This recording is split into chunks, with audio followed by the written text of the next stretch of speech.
Tak ada, tengah cek ni. Tarikh pasang ni. Tarikh pasang ni, customer Ina nak awal. Nak queue nak awal. Fahmi tengah renovation. Rizwan, jalan dekat luar pun belum siap lagi. Ni dekat Pulau Indah. Yang ni untuk Raya Haji Raya Haji. Boleh lah. Bila orang tanya, bos, ada job ke? Nak cakap banyak tak? Tapi ada kan. So yang mana nak kabinet 1,000, 2,000, 3,000, boleh datang RK Cabinet Design Ideas gang. Okay. This is gudang bos RK. Okay, Pak Bu. Okay, dekat sini. Atas kita nak buat balkoni. Sini atas. Okay, start daripada sini. Sampai ujung ni. Okay, so dekat sini akan ada 2 bilik. Atas. Ini bawah store. Tempat ini kabinet yang dah siap ni. Sana pun kabinet kita akan letak bawah. Okay. So, sama tinggi. So, area sini kita akan buat apa ni? Sama juga, balkoni juga.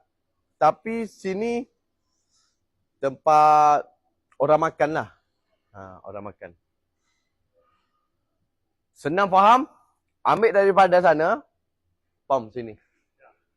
Sini kena ada tiang lah. Kan? Okey, tiang satu. Sana.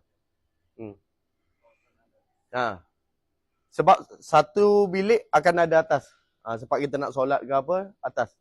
Office bos RK pun atas.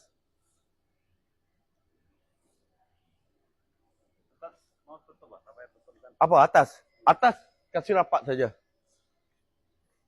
Yang ni nanti staff saya akan tutup. You untuk besi. Platform sajalah. Untuk besi saja.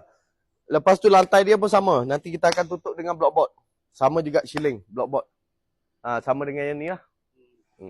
Sebab bawah ni kita buat office. Macam mana? Berapa ribu? 1,500? Kira dulu ah. Okey. Bagi sama saiz ni. Bilik ambil sini saja.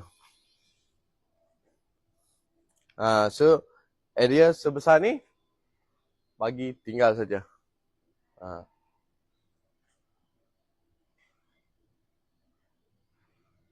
Gap biasa berapa? 2 kaki, 3 kaki saja kan?